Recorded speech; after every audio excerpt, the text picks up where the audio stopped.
call on the representative of Morocco.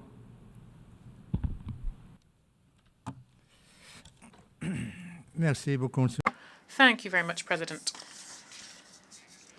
As my Algeria colleague has just taken the floor, I would like to say it's not with joy that I'm taking the floor to respond to him. Indeed, the tradition shows that it has always been the case that Morocco never uses its right of reply following the statement from Algeria, but it responds to what they have subsequently said here. President, my Algerian colleague expressed condolences and solidarity from his country. I would really wanted to, colleague, that the times that Morocco is going through, the mourning of our families, the deaths, the thousands of deaths and casualties, the destruction, would have meant that they kept silent to respect the moment. And as you say, to express solidarity. We can't shed crocodile tears and at the same time attack a country that is still going through a tragedy. You show your solidarity, your support, but at the same time, you are injecting your poison, insulting the dead and Moroccans. You have been repeating this for 50 years.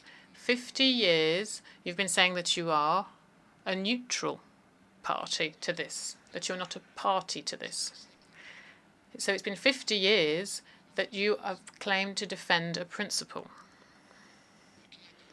But who are you, Algeria? Who are you, ambassador, if you're not party to this?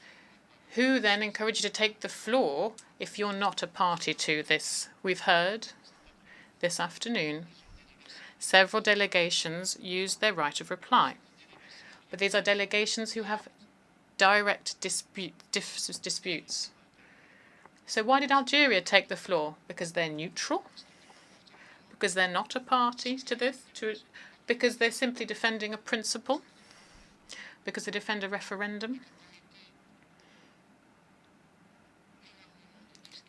But you are carrying out a major distortion of history. You are ignoring what the United Nations has done. You speak about a referendum and resolutions from the Security Council. You forgot that the Security Council for 23 years hasn't spoken about a referendum for almost 23 years now. The principle of self-determination. But it's like you're a lawyer who keeps trying to defend laws and principles but violates them at the same time. If you were so committed to law, if you were so committed to law and it is so part of your history and DNA, then why don't you apply it at home? There is a people who existed before the state in Algeria who claim their right, have been claiming their rights for decades, the Kapi people. You refuse to give them that. You refuse to. You talk about the Sahrawi people. So why are you closing the camps? Why are you not opening them to us? Why are you preventing the HCR to carry out a registration of people there if you are not a party to this? You see, colleagues,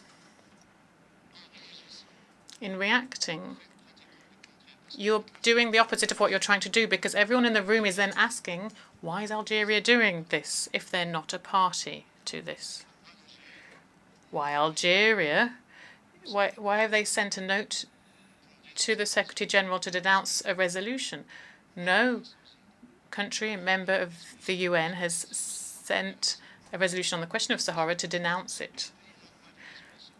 And no country send letters to denounce a resolution that don't pertain to them directly. Why are you refusing to participate in the round tables, which is referred to in Security Council resolutions? It's you, Algeria. because you are party. The Security Council, you don't want to listen to the Security Council. You're choosing the resolutions of the Security Council that you want, that you like, and you leave the others. You forget the others. You talk about partition. I have a letter here from your former colleague, Mr. Bali. 22 of July 2022, where he says Algeria remains ready to consider a proposal concerning a possible partition of the Sahara territory between the Sahrawi people and the Kingdom of Morocco. The response from Morocco was on the same day, no, never. No partition with anyone. No, never any division of our people of Morocco, of their region in the south. You are distorting history and you want to prevent yourself as someone with no direct interest, but you are concerned, you are responsible. If the problem in Sahara continues 50 years later, it's because of you.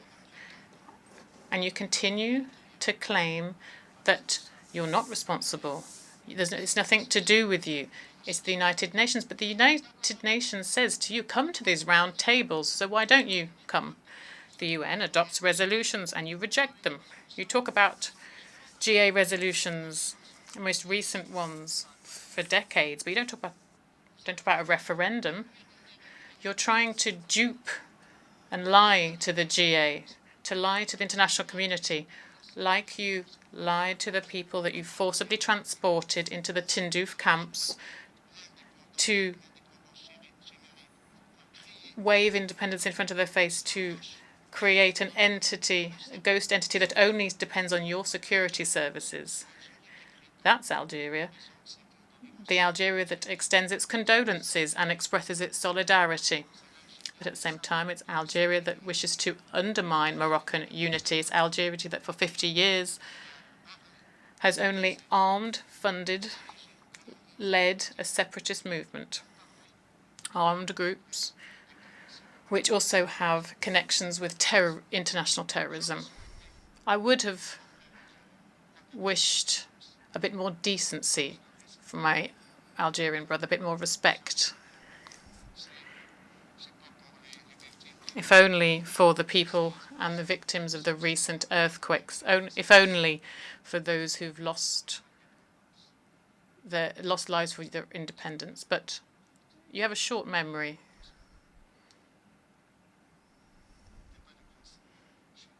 There are no principles of good neighborliness in Algeria, nor respect, nor the principle of peaceful resolution of disputes, nor the bravery to shoulder your acts, your policies, and your destructive, destabilizing agenda in the region. Look around you. What's happening? Destabilization, total destabilization. Instability. The only border that is stable is in Morocco. The only stable country, Morocco. The cities that you talk about, that you and you claim that Sahara is a paradise, a better paradise than the cities in Algeria where people queue for wheat, for bananas, for milk, for flour. That's what Algeria is, that spends billions of dollars to arm a separatist group, but starves its people. Read the report of the expert on the freedom of assembly that just published its report a week after its their visit to Algeria, where the limits on the freedom of movement are described. There's imprisonment, fallacious accusations against Iraq militants.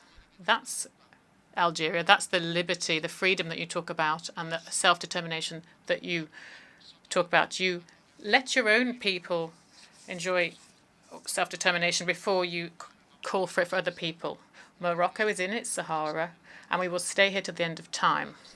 Look at Sahara and the progress and development that's there. We are building. We are consolidating the rule of law. We're allowing all Sahrawis, even those who are in your country now, they manage regions. The former Polisario, they manage regions, they process resources, they participate in economic, political, cultural life of the region.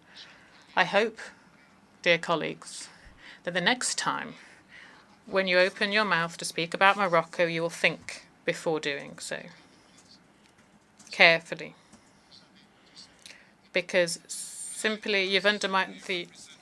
Of Morocco, please. Je termine. I'll conclude. Thank you. I've concluded.